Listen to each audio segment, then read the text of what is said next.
Tuesday, July 20th, and the time is 6:32 p.m. and I'd like to call this meeting to order. First up on our agenda is the, hold on, I lost it. It's going to be the consent agenda, I think. Is the consent agenda. Has everyone had a chance to look over the minutes?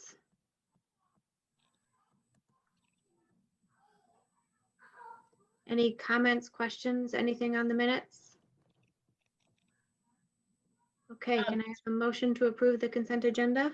Hey, Jen, one thing that I noticed is that it said that Jen M would be doing the follow-up on the collaborative. Did you attend the last one, or was it Jill that was supposed to go to the last June meeting? You, Jen? Yeah, and I did that at the last meeting, didn't I? Yeah, that's why it's in the minutes. So she was saying that I think It said that the next meeting was on June 23rd. she was just giving the date. Did Jill go to that one? You didn't, right? I did, Oh, you did. Okay. right. Okay. And then at,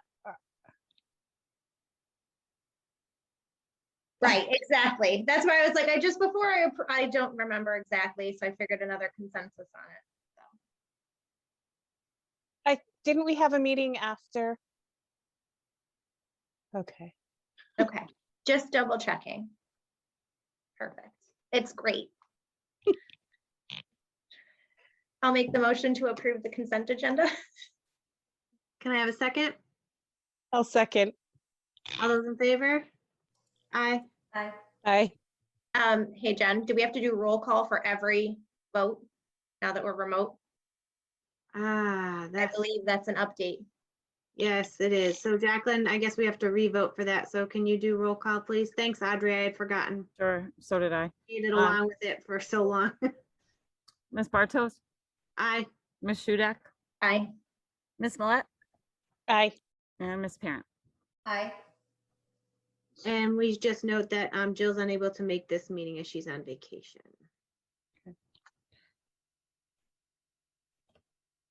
Okay, next up on the agenda is visitors' comments. Any citizen wishing to speak before the committee must let us know who they are. The visitor will identify themselves by name and address and shall speak for no longer than 3 minutes. Do we have any visitor comments?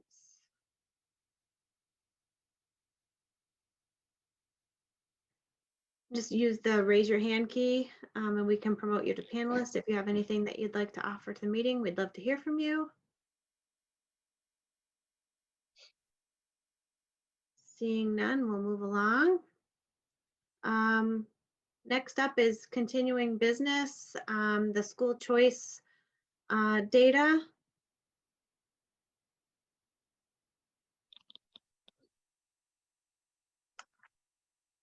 So I think there's something in our folder about that. Stephen, do you want to walk us through that, or do we want to have, oh, Stacy's not on, so.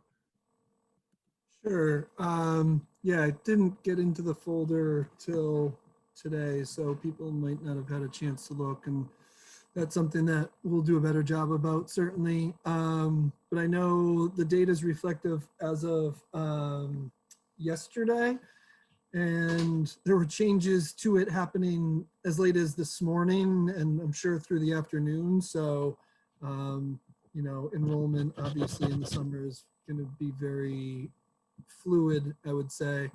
But the first chart is just students choosing to attend outside of the Granby Public Schools based on our projections. I don't know if you want to go chart by chart or look at it as a whole. What do you guys think? Do you want him to go through it chart by chart, or do we want to just look at it? And should we share this? Can you share your screen? I also just noticed that Stacy's on now.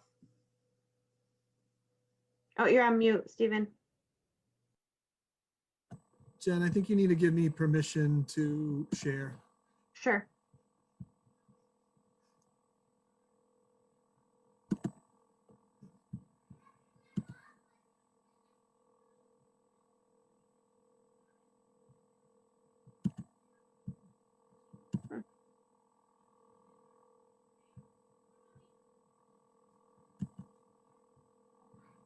It doesn't have the thing for share.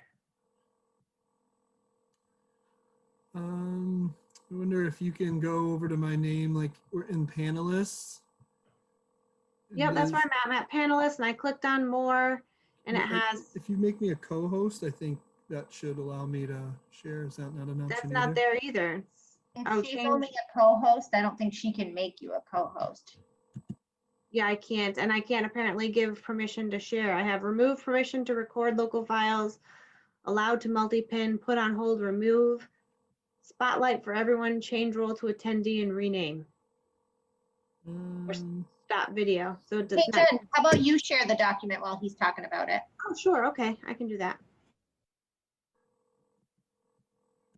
I also just made him a co-host, so he should be able to share now, but yes. Can you all see it? Yep. So the big missing piece here, as you'll see, is in 9th grade. Those students who will be attending Pathfinder, who would have been in our 7th or 8th grade.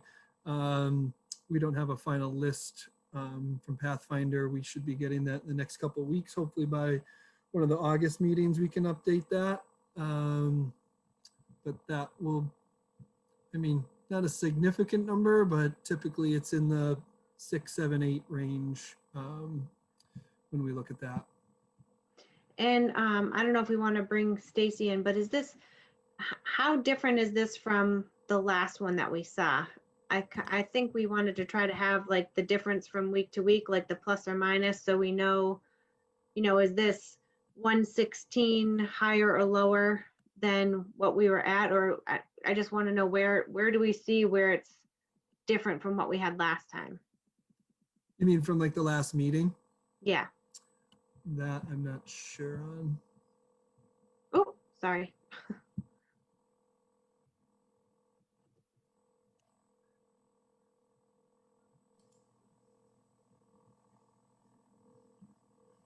I'm just making a note of that so we can make sure we have that in the future. Can I also ask, how was the data collected for this? Was this off of a survey, phone calls, like parents reaching out, telling them that they're switching? I'm just curious where the data was collected from. Do we know? A combination of those, I think, based on the numbers we've had, reaching out to parents. Again, we started reaching out, as you know, I think it was in May. Some parents have followed up since then. Some still haven't decided. Some have made changes. So it's those ongoing conversations really. And that number that we had in May, like Jen mentioned, is, I guess we can consider our baseline, but it will fluctuate from here moving forward. And to add to that, our end of year SIMS report is happening right now. Yep. So the other public schools, charter schools, and vocational schools have to report which students of ours are attending theirs. So I was able to take the most recent data from those different districts and compile them into this. The private schools are based off of what we've had when they had to report to us in January. So that could be different moving forward. Okay, just being totally candid, I just wanted to point out, like, I know I have a specific student that is not reflected in this graph, as well as a few classmates. So I'm just I was curious when the time was. Like, I know I filled out forms, I just want to make sure that we're being reflective, because I definitely. So these are all for the grades, next year's grades. So everybody's been bumped up. Right. Okay. Yeah. So yeah, it's the private school is based off of January numbers.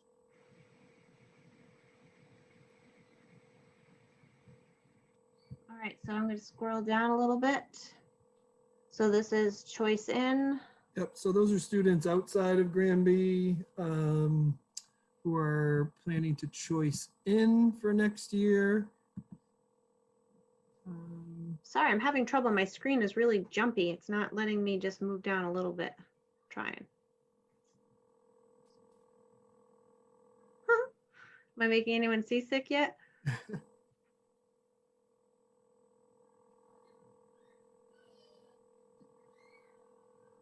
don't know why. I'm gonna make it a little smaller, see if I can figure it out here.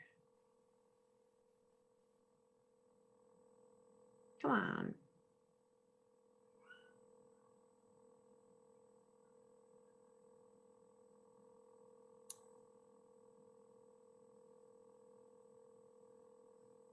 So Jen, I had pulled up the file from our last meeting Yeah, for that same reason, trying to like compare. And on our last meeting, I thought we were up to 120. yeah, that's why I wanted to have the, kind of like the Like a running and- tally, yeah. up and down, because otherwise it's very difficult, I feel like, to kind of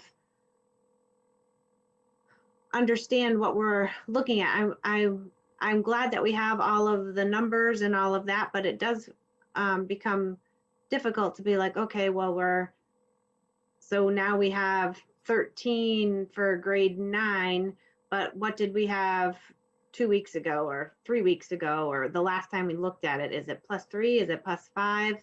You know, is the new enrollment just over what's been from the last time, or that's where, you know, I'm just trying to look.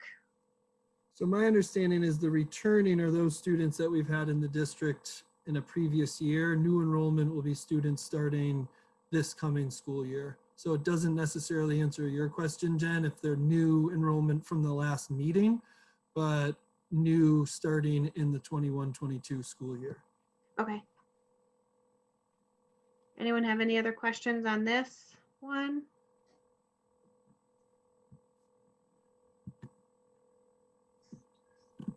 All right, next one. Trying. Oh, that was no good. Now I've lost it. I am apparently not any good at this share business. All right. It doesn't want to change pages or anything for me. I'll say, I like the page that we have where it says the new school choice and request, and it shows how many seats we have remaining. I feel like that's nice to see a visual of that. So thank you Yeah. for adding that in there. But Can Can you you also, can you see it or no? The school Yeah. choice in follow-up needed, that one, Audrey? It says new school choice and request. So then it lists each Gotcha. grade level, proposed seats available, Yep. how many have been requested, and then how many seats remain. Like, it's nice to see that as a visual. So Yep. I'm appreciative of that. What does But the that one- asterisk by school choice application requested for grade 11 1? So we had an application requested, but we didn't open any seats in grade 11.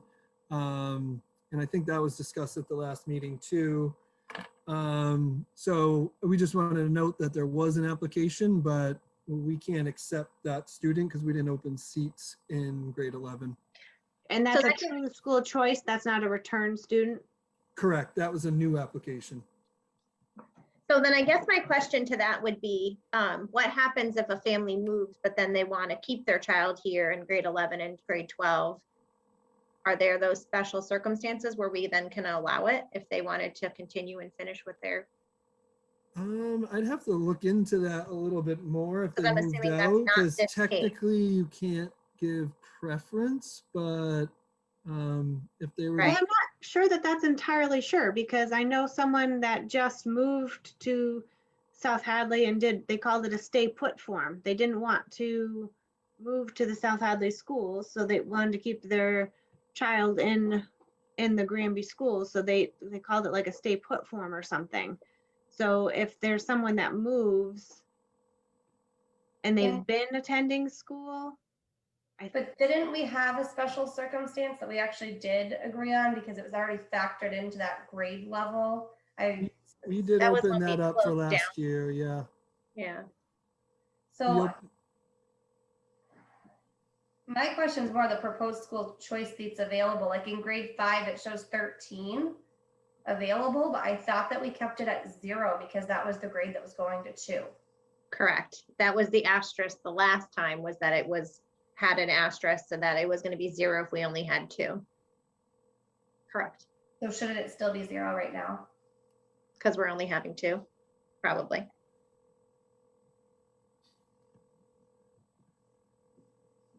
Yeah, because that's vastly, I mean, there's not room for 13 Right. students in 5th grade. No. Unless just like- something else is happening that we're not aware of. Are we going back to 3 5th grades or something? Nope, there hasn't been any change in that since, I mean, at least in the last 2 weeks. So Stacy, is that just a misprint? I took it off the original chart that we presented.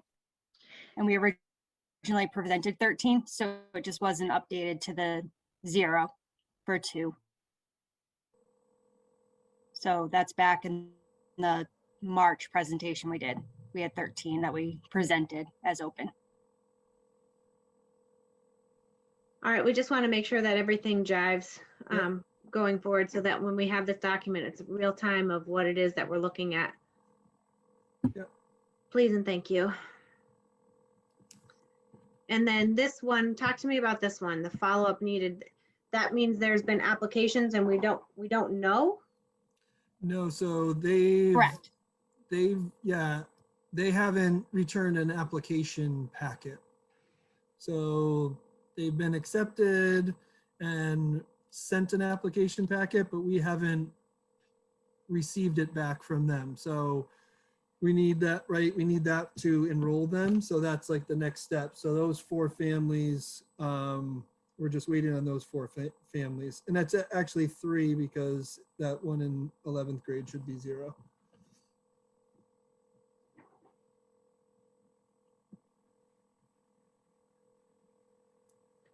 So I guess I'm still confused on this 11th grade one because I feel like we did talk about it last time and so we can't do anything about that person because we didn't have an official seat open, although we have room for them for the 11th grade, or there was something about you guys don't like to do 11th and 12th grade.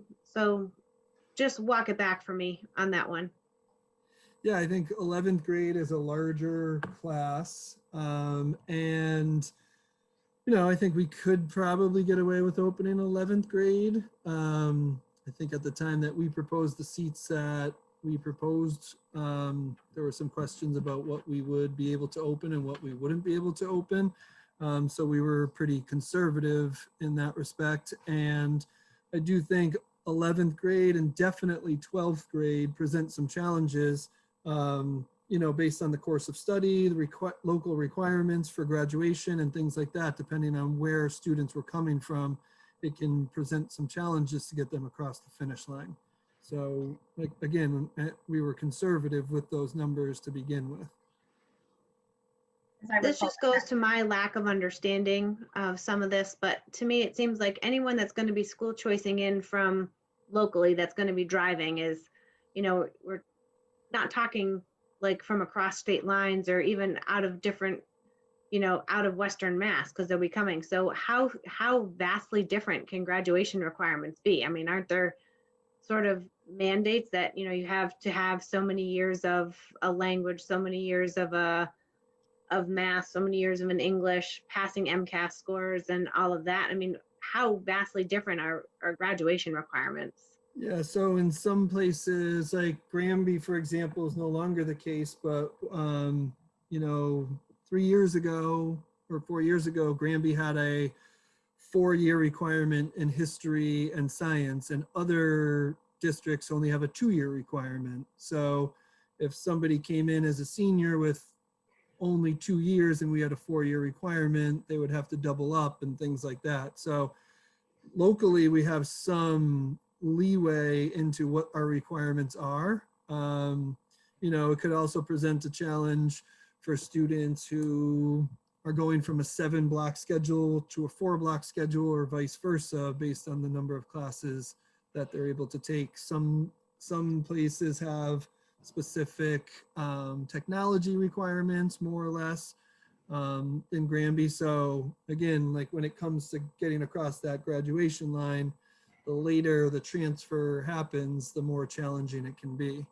But I do think in the future, we could certainly be open to 11th grade. I think, like I said before, it's one of our bigger classes, but you know, if we opened a couple seats, I don't think that would have a dramatic impact one way or another. I didn't think 11th grade was that particularly big. I thought that, I mean, it's funny because we're thinking big classes when, Yeah. when, you know, like not even 60. Yeah, maybe it's this year's 11th grade that's 67 and next year's is actually 58 maybe. So, but again, I think we took a really conservative approach because we weren't sure where we were going to land with school choice at all. So we didn't, Right. we were specific about not like trying to open up spots. We were trying to be really thoughtful about it at the time. And I think now that this conversation has evolved a bit in the past few months, I think we certainly can take a different approach. And I don't think we want to be, you know, too crazy, but we could certainly be less conservative as well. Yeah, I think personally, I mean, I think in the high school, we have more room. I mean, this to accommodate that. I feel like a lot of the stress around the school choice has really been more focused on East Meadow because of the space issues that we've run into. But we don't seem to really be having those kinds of space issues in the high school. Although technically, I guess we did with some COVID, with the COVID restrictions. But if those are being lifted and going back to some semblance of normal, I just think it's one of those things that, to me, anyone that wants to come to Granby, especially in the upper grades, I kind of want to be able to welcome them if we can help it. So Yeah, you know, I think your point is well taken, and I think supported by the evidence on the screen that 13 of our 17 school choice packets that have been returned are from East Meadow. You know, so the numbers, like I said, and like you're saying, one or two, I would still be probably pretty hesitant to open up 12th grade spots, but I mean, maybe we even consider opening a couple there too. But 11th does provide us probably enough flexibility to get students what they need, even if it meant doubling up here and there. We did talk about this a lot, I feel like in March too, about, you know, those graduation requirements being a hindrance in the past when it was open. I do remember that conversation. but we would have to address them if a junior or senior moved into the district. So it's, you know, there's going to have to be things that are done. You know, someone could move in because of a job or what have you. So we could have people moving into the district. So we should still have ideas of how to be able to do that, because if, you know, it's not unheard of that you could have a junior or a senior moving in because of this, that, or, you know, whatever. So we don't need to spend a ton of time on it. It's just, every time we talk about it, it kind of comes back full circle for me, like, oh, what are we going to do about this potential issue? So, Yeah, all right, let me no, go I down. think that's fair enough. And like I said, I think the conversation has evolved enough that, you know, I and the leadership team have a better understanding of where the committee is with school choice. So I think, you know, we can certainly adjust our approach based on that. All right, So and this is, what, oh, sorry, Jen. no, go ahead. All right, just because I just want to circle back to like, because there is, you know, a spatial, you know, concern happening at East Meadow, like not to beat the dead horse, but the first chart, I'm a little thrown off with, just because I was wondering about homeschool, that's not reflective, as well as I'm just counting, like, I know for a fact that there's 3 second grade students that are private. One of them has a 4th grade sibling. Those aren't reflective. I'm a little nervous that if there are kids that we know aren't returning, that aren't here, it does just change the classroom dynamic. Even if it's only 3 or 4 students, that's a big difference. I just want to make sure that we can update this, so that it's as accurate as we can. Steph, are you back on the first chart? Yeah, I'm on the first one. All right, let me go back just so whoever, if other people watching or when they rewatch it, it's at least Right, on it's the just right that thing. first part. It shows 0 in 2nd grade and 0 in 4th grade. That should definitely, that's not accurate. Myself, and I mean, my own household included is not reflected in that data. And I was just curious about homeschool, because in the last chart, we still had like 11 homeschool. I have it up on this one, and there's not an area for that on this chart. So I was curious, are all homeschool students returning?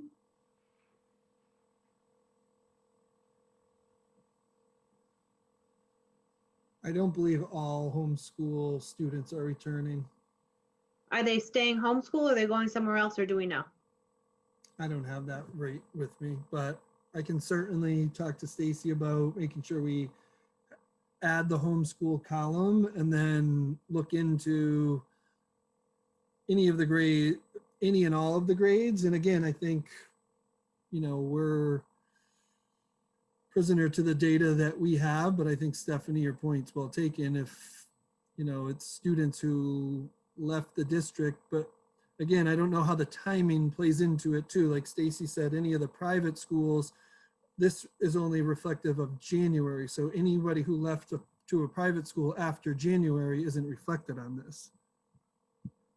Yeah, but to Stephanie's point, her daughter's going into second grade in Correct. private school and is not listed as a private school. Correct. And I know Right, but- myself, I know right, there's but- other families that did fill out, you know, the forms, and if they're not being reflective, then unfortunately some of this is kind of, Right, but Not the as- data that we get from the state for private schools only last came from January. So we're Right. using the data from the state, not necessarily only what we have received one way or another. So, you know, we could adjust it, but then if you compare what we have to the state, it's going to look off to people.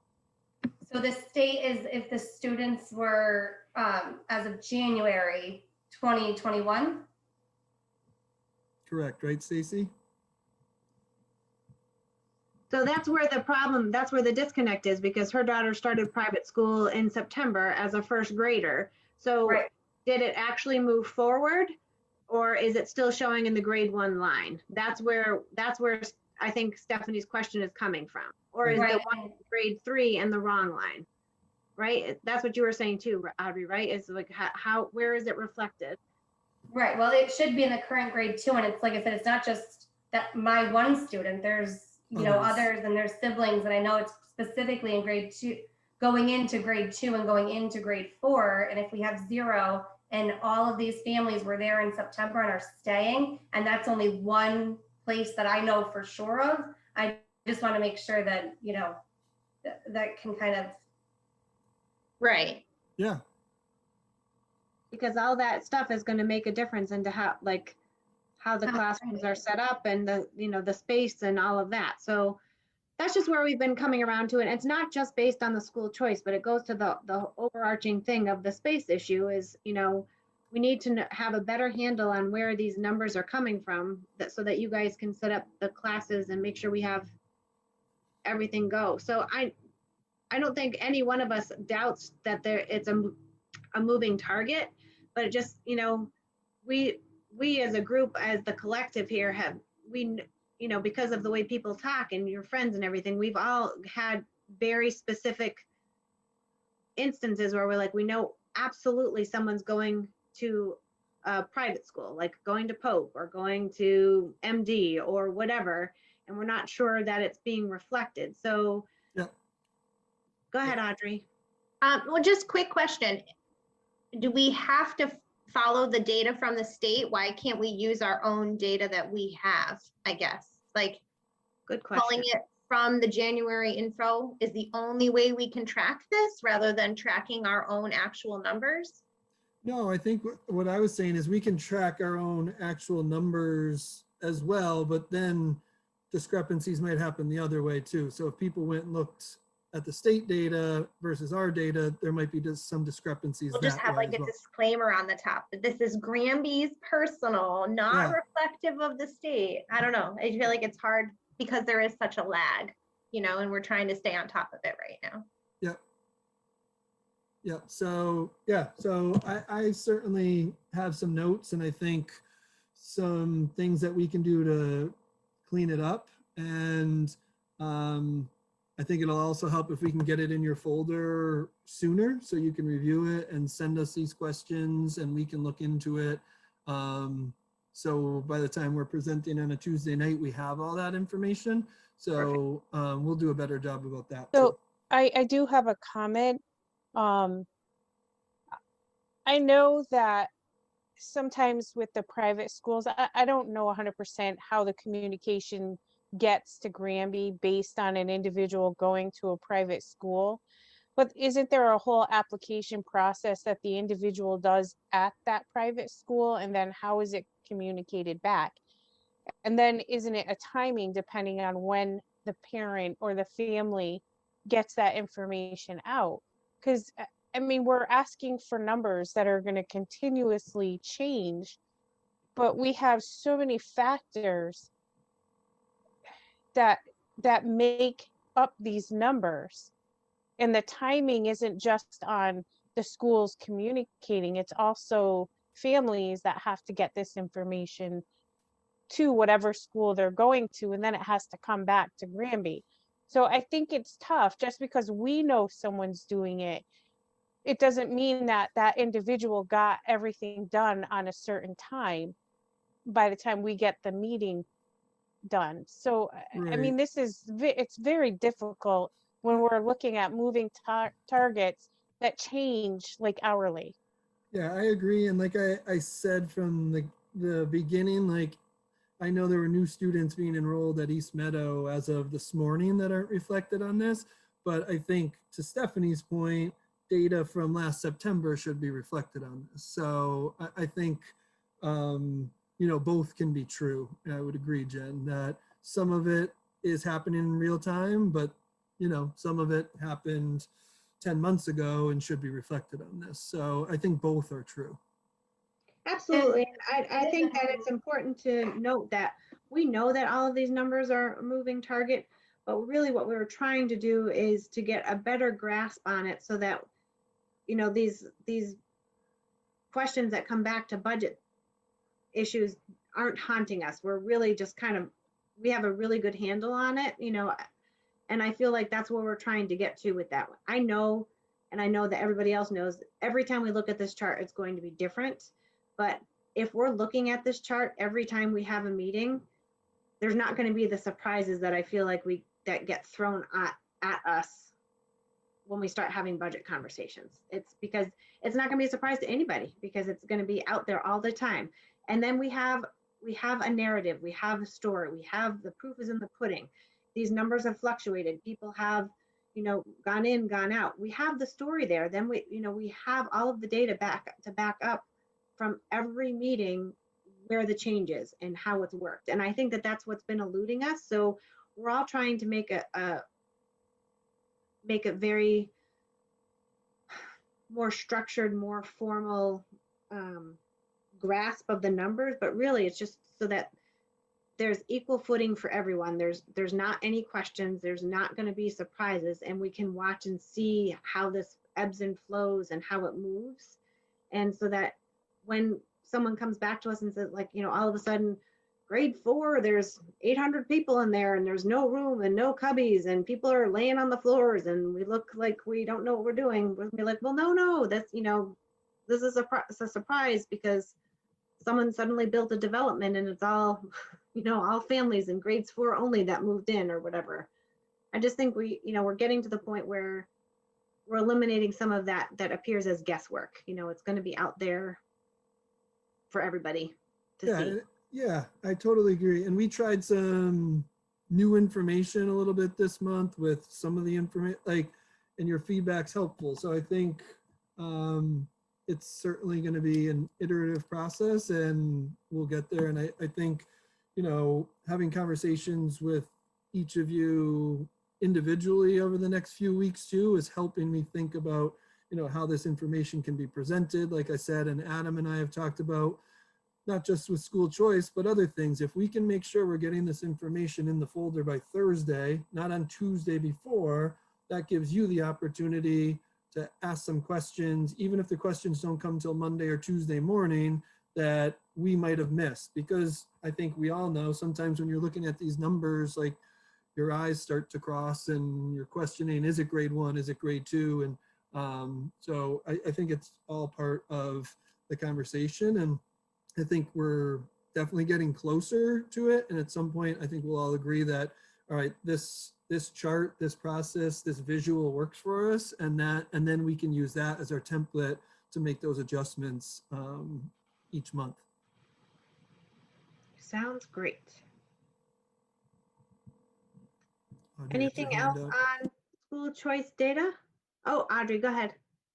I did have a question on that last chart, because it's saying that there's 12 non-resident kindergartners, but we only approved 10 on that last sheet. Let me bring it back up. And then also, because I was trying to do my homework of looking at this beforehand, like looking at what we projected our resident enrollment to be when we approved 10 in K was 50, but according to this last sheet, we actually only have 37. So I'm like, where did they all go?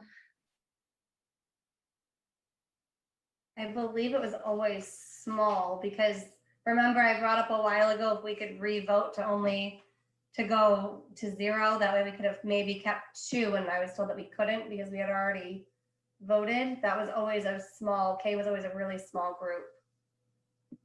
I know when I went back to March and pulled it up.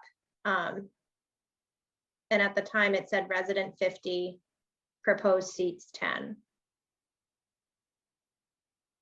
But then, like I said, I'm here it's saying, I'm assuming that's K, non-resident 12. I don't know, like, so then I was like, wait, hang on. Yeah, and Stacy, are you back on? Stacy was frozen, so she wasn't. Oh, okay. And we only had, yeah, wait, right now, I think there's only 9 seats of our 10 filled. Right, but yeah. Yeah, I don't know. That was my last question. Keep them coming, Audrey. Yep. No, I don't want to be nitpicky. No, That's no, hard. not at all. I would rather be nitpicky so we can make sure that we get to that point where we all Right. agree this makes sense. Right. Sorry. And maybe that resident number from March, I have it in front of me too, that says 50, and maybe they added in kids that they know are at daycares and are coming in first grade, like now that kindergarten, other programs have that, but that's a good one. And like I said, just the homeschool one too, because I've been looking at that chart, and I believe that parents, if they're homeschooling, have to get their curriculum approved. So we should have an idea on what the homeschooling looks like, hopefully soon. And I'm pretty sure they use the census and stuff. It just seems like it's wildly off from 37. Yeah, and like I said a few times, I know Anne Marie was enrolling students this morning. I don't know that they were in pre-K or K or what grades, but that's not all reflective. So again, some of that might be a lag, but I Yeah. can't say for sure. And like I said, if Stacy can't give us an answer, I just noticed that the number was 12 there.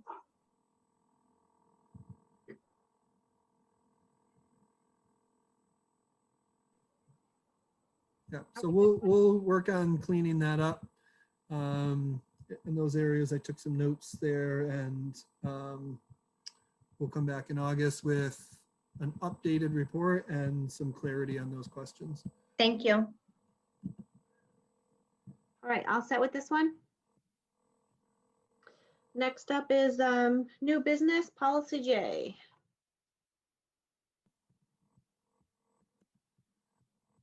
So policy J, I sent it out to, I'm just trying to find it on my, I sent it out to everyone last week. The leadership team did look at it and make some suggestions.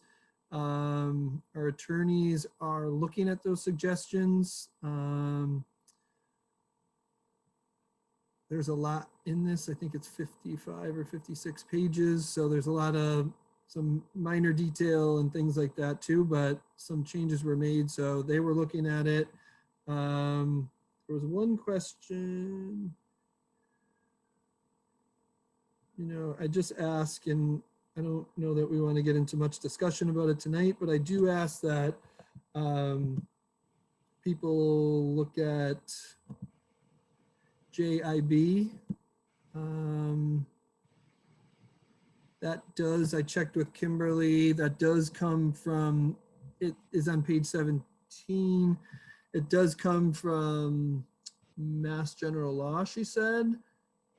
So I just wanted people to take a read at it because my perception of it was maybe a little different than what we've been doing. So I don't know if it makes sense to dig into it a little bit more, but you don't have to do that right now. But I highlighted that in red. Everything in green are the proposed changes, and everything in yellow was approved by the school committee, I believe in February of 2019. And just because I feel like we didn't have subcommittee meetings last year, and that was my first year on policy, like, would this be something that Jill and I should have had a subcommittee meeting to go over it and ask questions on it too? I think that would make some sense. You know?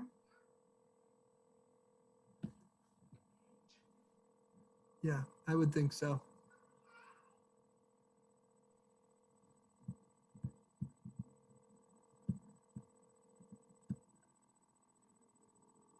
What we had done with Cheryl in the past was we would get together as the policy subcommittee group, kind of go through that, ask the questions, compare it to what is out there for Mass General Law and MASC, make the updates, bring it back for first read, make additional comments, maybe meet again, and then bring it back for second read and a vote. So Yeah, we haven't done any of that. yeah, so you know, we've got it here, we're seeing it. If you guys want to try to get together as a policy subcommittee, I think that that would be great, kind of go through that. And if we have any questions after seeing it, we can forward them along to you guys and then bring it back. What do people think of that? Yeah, I think it makes sense to send it back to the subcommittee for a review, and then they can come back to us. So if anyone has any questions or comments, you can send it to either Audrey or Jill or Stephen, and you know, we can kind of make sure we capitalize on all of that. Anything else on this one? Next up, superintendent report. All right, Mr. Superintendent, first report. First report. Yay. Well, thank you. Let me just find my notes. So I appreciate everybody's support in the transition. You know, I feel like all of us probably feel like the transition's been going on for a few months, but it's definitely felt different to me in the past few weeks now that Carol is officially gone and I've officially transitioned in. So I appreciate everyone's support. I've already started meeting with some people. And I want to talk a little bit tonight just about my entry plan. And I think, you know, some people might ask why an internal person would be doing an entry plan. And, you know, I had that same thought, but as I've talked to some other superintendents and whatnot, I think, you know, I've been looking at the Granby school, specifically the junior senior high school, through the lens of a principal. And that's different than the lens of a superintendent. So the entry plan will provide me the opportunity to learn about the district through the lens of the superintendent. I will present in August a formal entry plan, but I did want to mention it tonight. And it will be an outline of intentional actions that I'm going to take during my first year. And you know, the process will include strategies like, you know, how do we build on our current successes? How am I assessing areas of need and looking to the future? And how do we develop plans for the next 3 to 5 years? And I think in some ways, the timing of this lines up really well because our strategic plan is scheduled to be up in 2022. So the information that I gather through this entry plan, and the first phase of it will really be me listening and having conversations with stakeholders, students, teachers, school committee members, community members, town leaders, to get some context and perspective about like what people think are working in the schools and, you know, what areas that they may want addressed, you know, and questions like if it's 2026 and our schools are in, you know, the place that you want them to be, what are the things that are happening in the schools? And so while I'm talking about it tonight, I will present it again in August, but I wanted to make sure that the community knows, like, I want to meet with the community, whether it is you coming to the office, whether it's us meeting at Dunkin' Donuts for a cup of coffee, or, you know, if you're having, I said to Stephanie actually earlier today, whether you're having, you know, a group of families over your house on a Thursday night this summer and you want me to stop by for an hour, I promise you don't need to feed me, or I won't stay all night. But if you want to have me for an hour, just ask some questions and get a better understanding of my vision for the schools and allow me the opportunity to listen to you and your perspective. You know, that's really what's most important to me right now. You know, I've been saying I have a lot to learn about central office. I have a lot to learn about East Meadow, but I think as I've reflected in the past few weeks, there's plenty to be learned about the junior senior high school for me as well, despite spending the last 4 years. So, you know, that's what the entry plan is in a nutshell. That's what I will present at one of our August meetings. But I didn't want to wait until August to talk about it, because those conversations are starting now. I'm already reaching out to people, having those conversations, and I don't want people to feel like, hey, I want to have this meeting, but I haven't heard anything from him. I'm letting everyone know now that, you know, I want to work with you at a time that's convenient with people to have these meetings, so I can learn more about the schools and make some decisions about what it's going to take to move us forward. Do you have any questions about the entry plan part? I have some more on my report. Nope. No. I also am excited to announce the new leadership team at the junior senior high school. So I have appointed Mrs. Allison Jordan Gagner as interim principal. People know Mrs. Jordan well. She's been assistant principal for 6 years, and I think she is in great position to continue to lead the junior senior high school. I think the junior senior high school is on a really good trajectory. I've really enjoyed working with Ms. Jordan the past few years, and I think the past year specifically, her work throughout the pandemic has been second to none, and I've really seen some tremendous growth, and excited that she has this opportunity. I'm also excited to announce that Mr. Todd Dorman will be the interim assistant principal. So that means Mr. Dorman will be leaving the classroom for next year. Both of these positions we plan to post. At this time, we plan to post likely in early 2022. So we will do a full process. Of course, it also gives Mr. Dorman and Mrs. Jordan the opportunity to figure out if it's a position that fits their needs and if it works for them. So in some ways it might turn out to be a long-term interview for them, but it's also a feeling out process for them to see if it's something that they want to pursue beyond this year. But really excited to have them in these roles. I don't know if I can share my screen yet. While you're working on looking that up, Stephen, too, I like how you also shared that it gives the continuity that our staff is really saying that they're looking for in administration, versus going and posting right away this summer and adding in one more change. It's people they already know and are familiar with. I thought that was really nice that we, considering that too. Yeah, thank you for bringing that up, Audrey.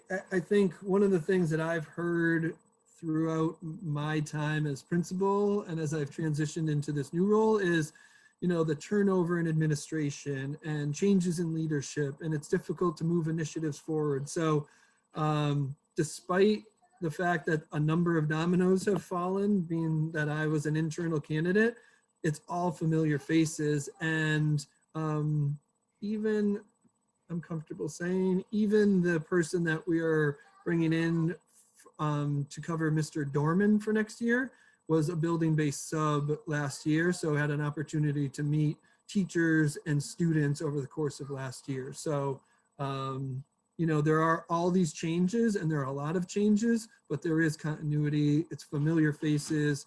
People should know what to expect, and I think that's something that the staff, the families, and students will appreciate.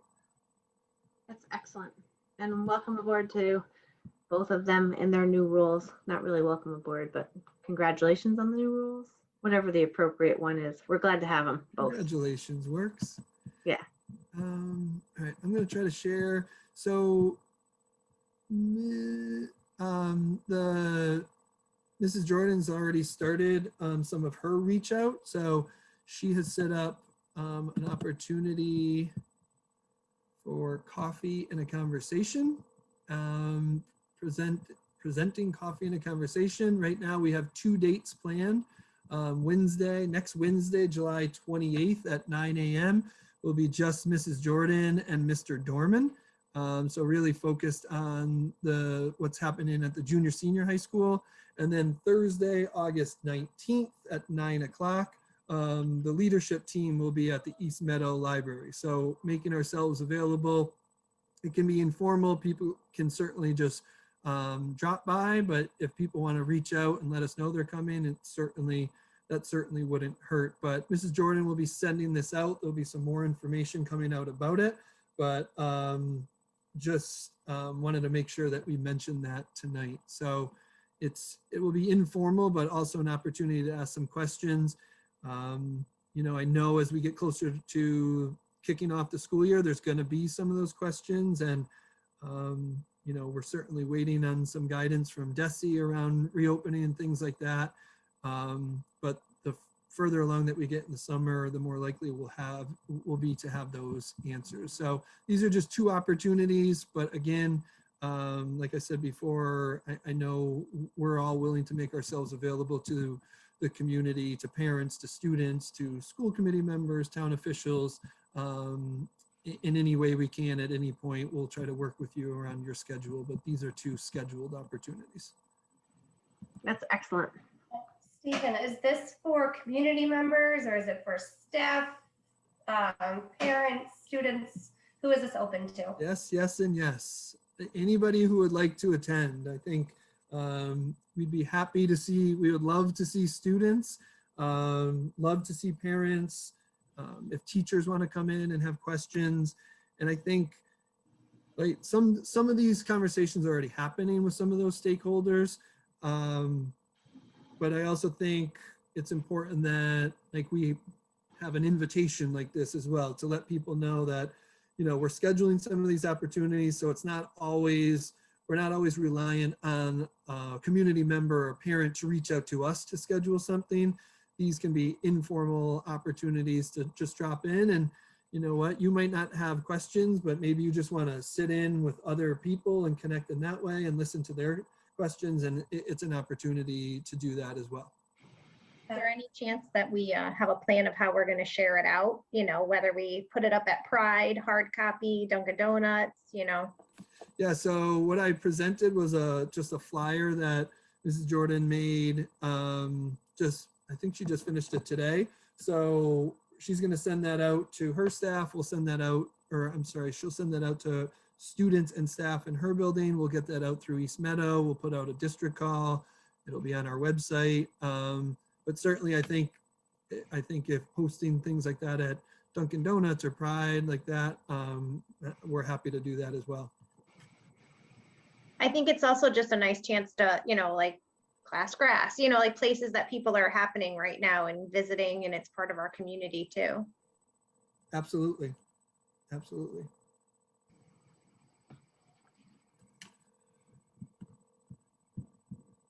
Is that the end of your report or no? It's not quite yet. Excellent.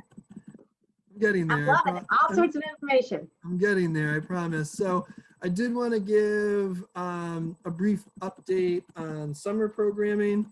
So our extended school year program for students with special needs started on July 6th.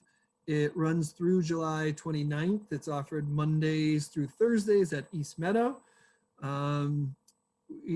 We increased our regular programming hours for preschool and elementary school students from 9 to 12 to 8:30 to 12, so an extra half an hour to address some of the learning loss and or missed instructional times for this past year. Breakfast and lunch to go are offered to all students from Chartwells, and students entering grades 7 through 12 are participating in extended school year services remotely and or in person through individual and small group tutoring and or related services.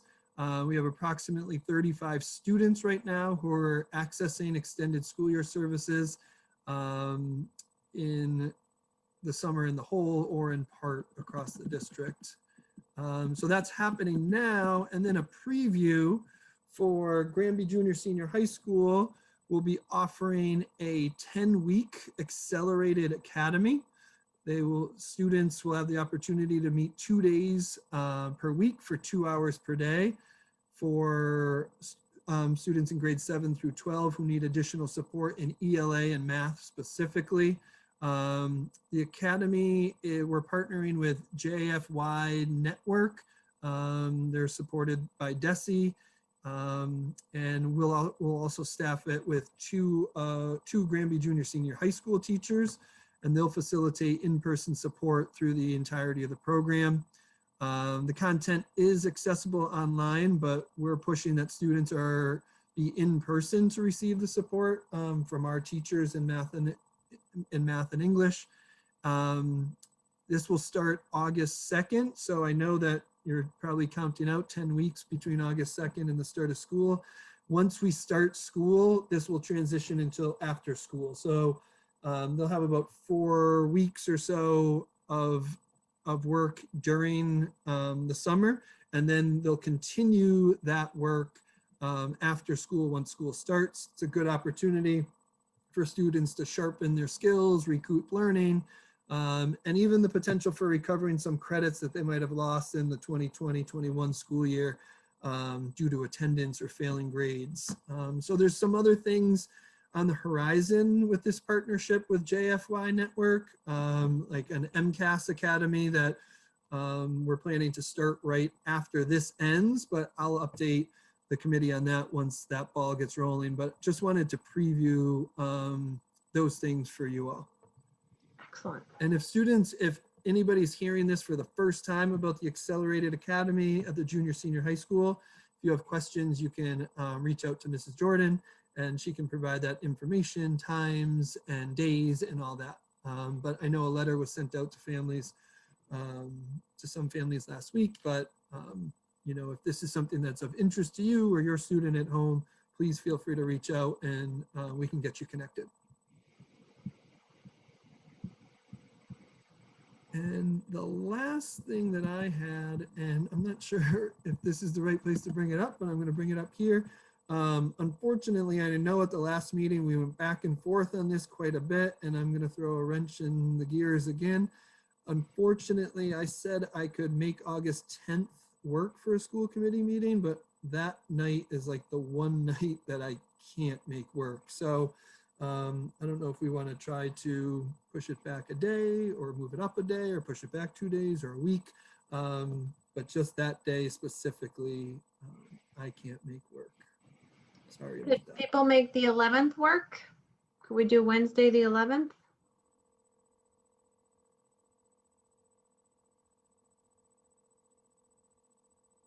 I can. I can do the 11th. Audrey? Not sure.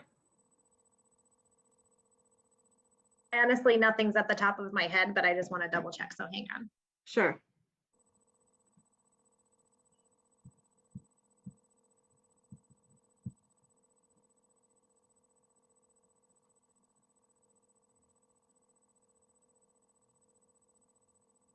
And then we'll just let Jill know. Hopefully she'll be able to make it for that day if it works with Audrey. Yeah, sorry about that. It's just literally the one day that I really can't make it happen. All set. Okay, Yes. great. So we'll adjust the August 10th meeting to August 11th, same time, 6:30 to whenever we finish. All right, perfect. All right, That was all I had. excellent. All right, next up is Adam. We haven't heard from you all the whole meeting. I know. I've just been sitting here, just hanging out, listening to everybody else. I don't have much. One main thing that I wanted to talk about, and Stephen wanted me to remind everybody, is just the summer meal service pickup. So we are providing that still, the curbside pickup, while we have summer school. And we're still doing that Monday, Wednesday, Fridays from 10 a.m. to noontime. The last pickup for the summer, though, is August 20th. So there will be a little a little break between the end of the summer and then the start of the school where we won't do the meal service. So the last pickup for the summer is August 20th. So I just want to make sure that that's out there for people so they can plan accordingly. And again, we're doing curbside pickup every Monday, Wednesday, Friday from 10 to 12. Questions, concerns on that? It was just kind of a FYI for everybody, because I know we talked about it, but it was a few weeks ago. That was the most important thing I have. We're FY21. This is a busy time for FY21 because we're in the process of cleaning everything up and paying some last minute invoices. I'll have the end of the year report that'll be due early in the fall, and you guys will get plenty of information on the closeout of FY21 by next week, next meeting, and the subsequent meetings after that. But for right now, I am good. We are going to start the process of the kitchen for the high school, and actually drilling down into detail on exactly what the plan is for that, and getting that all out to bid so we can start that process. So that's something actually I've started this week, and we will update you as we as we move along with that. That's all I have, though. Thanks, Adam. One other thing I just wanted to mention, we are assessing a situation. There was a possible lightning strike at East Meadow over the weekend, likely. So it's impacted some of our security cameras, fob entry access, some of our headboard controls for the system. So we are assessing it. Adam has reached out to the town about the process we need to follow to file an insurance claim if that's a direction that we need to go. So we just learned of this yesterday, and John Sullivan and David Lukashevitz and everybody's really been assessing the situation and making sure that we've identified any and all things that might have been impacted by it. So just wanted to bring that to everyone's attention. I mentioned it to Jen in the conversation yesterday, but just wanted to make sure it is on everybody's radar. So it hasn't had an impact on the students who are in the school or at this point for summer programming or anything like that. It's just some things that we're going to want to take care of as quickly as we can, like security cameras and things like that. So we're already getting the ball rolling, but wanted to make sure everybody was informed. Excellent. Stephen, do you know if we have a lightning protection system at East Meadow since it's a new building? I'm gonna put that on my entry plan questions. I don't I was know. just curious, just because it's newer. Yeah, if we did, it does not seem to have worked over the weekend. Gotcha. Just curious. Look at me. So, but again, like I think part of the assessment is, was it something in our building that was struck? Was it something on the line? Was it like, so I don't have all of that information yet, but that's a good question. I don't know, but I can inquire from John Sullivan too. I might have a contractor in here that does that, which is why I just like happened to, I was like, hey, they just did that a few other schools. I'm just curious if we had that or not. Moving forward, this weather's just crazy, but. Can I just ask a question on, it's gonna sound dumb, but what exactly is a lightning protection system? Like what would it do? I know what it would do, but how does it work? It's like a shield around the school. I'm gonna go out on a limb and say we don't have that because I've never heard of it. It hasn't come up in any of the conversations that I've had with John and David over the last couple of days. I'm just curious on how that would work. That's interesting. It converts the lightning, diverts it. I don't know, it equalizes electrical potential throughout the building. How about that, Mark? I can sell this next time. I'm gonna go. Is it like a surge protection? I imagine so. It's gotta be something like surge protection. I just know it's becoming very popular and they're putting it out there, so. I love Surge it. protection. She's getting schooled as we're. I know, like they've done so many lately and our school's so new, like there's other schools I know are older and they did do them because run them. So I was just curious if we had it or not. That's why I brought it up. Sorry. That stinks. Hopefully there's not much damage. And next thing on our agenda is CES and Jill's not here. So unless you have anything, Jen? No, they were just doing their year end. It was the last meeting. Their next meeting is not until September. They were talking about their Heck Academy graduation, Mount Tom graduation, and how proud they were of the students through these difficult times and the successes that they've had. Awesome. All right. Is there anything else? Any go backs, anything? Go ahead, Audrey. Going back to the agenda, do we have certain days of those that we will have subcommittee meetings? Is that how you guys did it previously? Was like when it was already a meeting and then you'd break into subcommittee, or we kind of? We were doing that, and we didn't do those over the summer. Every other meeting, we started those in September when the school year started, just because usually in the summer, the meetings that we had were just kind of more high level and making sure everything was ready for the start of the school year. And then in the first meeting in September, we had discussions about how we wanted to lay out the academic year for our meetings. Went through and planned out all of the meeting dates. And then, what we did was we had Jen, help me if I get this wrong, but we called them workshop meetings. So we would have a full business meeting one week, and then the next meeting in the month, usually the second meeting of the month would be the workshop meeting. And we had a few items in the agenda that we would go over initially, just, the consent agenda, any minutes, anything that was pressing, visitors' comments. Then we would break and have our subcommittee meetings. And then we would come back, kind of do a report out, and then have superintendent report and Adam's report. Am I getting it right? Yeah. So the one meeting a month, or however it turned out, was just a regular meeting.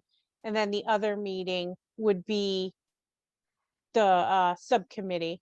So we would start off with the consent agenda and the warrants and things, break out into our groups, come back, have a discussion, and then complete the meeting. So everyone would report out. And then the other thing is too, as we were looking at the agendas, if there was things that were coming up where we knew we needed a full business meeting for that second meeting of the month, we would table the workshop portion, Yeah. just because obviously that's important business, but if there was things that were More pressing. more technically important things that needed to be done, we would adjust the agenda accordingly. And then sometimes the subcommittees, especially the budget and finance meeting committee, would meet separately rather than using that workshop time. Just so it's sort of our ball to call, however we want to set it up. But I had it in mind to make sure that we put that on the first meeting in September. So since we've talked about it, Jacqueline could just make a note to bring that up for the whatever the first September meeting date is, and we can kind of plan it out for the academic year.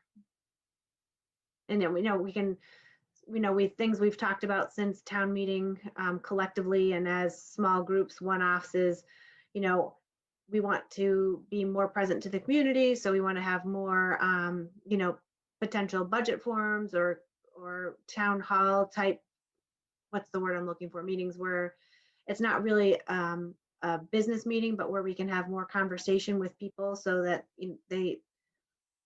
what is the word that I'm looking for those kinds of meetings? Like a round table or something? Like a round table, or, they're not limited to the 3 minutes and we can actually answer them. Like we can have full open communication and conversation with them.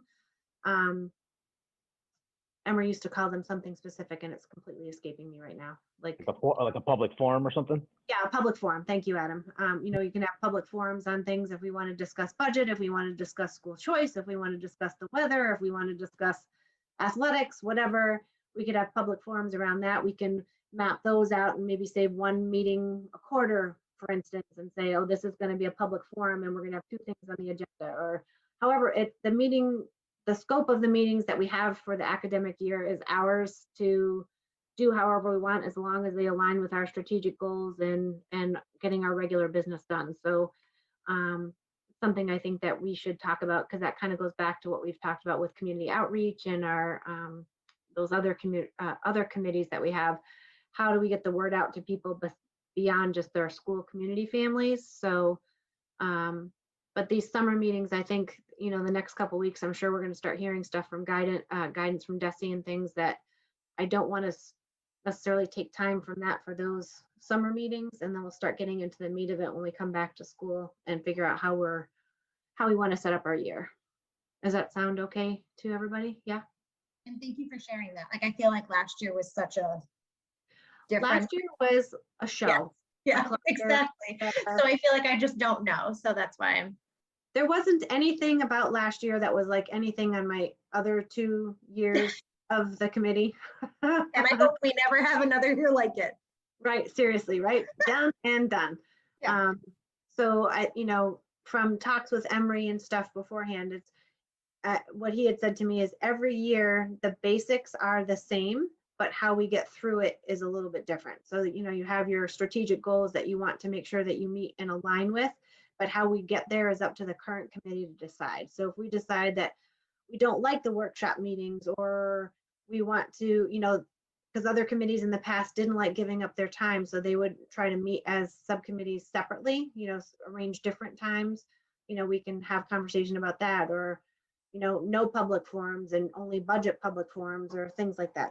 It's for us to decide. So I think that will be some interesting conversation when we get there, especially with the way we as this group, I feel like this iteration of the school committee, I feel like we're really wanting to get out there a little bit more. And so I think maybe some of the things that we want to try to do will be more about being community focused, which is great, and that's part of how it all moves along, I think. Anything else for tonight? One thing you just mentioned, Jen, that made me think too, I think it would be helpful if the members of the school committee, if you know of things that are going on in town or events that would make sense for us to be at, like to shoot me and Jackie and Adam an email. I mean, like, we're going to know about Dino Fest and Charter Days and the concerts that are posted, but I know there's probably some other things that maybe are not as well advertised. So if there's things that come up that you're like, oh, it might make sense for Stephen or Stephen and Adam or Stephen and Megan to go or check this out, please feel free to share that with us. And, you know, we want to be at as much as we can. So just the more people that are kind of communicating that to us, the better off we would be in kind of keeping our finger on the pulse. Yeah, absolutely. And I think that if community members want us to be at something, they should let us know also. Yeah. Because I'm sure there's things that happen, you know, you get to know within the school community, and your group is sort of dependent upon your children and your social network. So there are things that happen outside of that group that you may not know about. So, you know, if people have things that are happening that they want us to be at, you know, if there's a GAA jamboree or something point. where it would be beneficial for us to be out there in that sort of capacity, I think it would be great. So we'd really appreciate people letting us know that, I think, so we can try to have some more of that community outreach and connect with people in different ways. So they're not just staring at us in town floor like, what are these people doing? Agree. All right, I think if that's it, we just need a motion to adjourn. I'll make a motion to adjourn. Second, I'll second. Jacqueline, can you do roll call, please? Sure. Ms. Bartos, Aye. Ms. Millette, Aye. Ms. Hudak, Aye. Ms. Parent. Aye.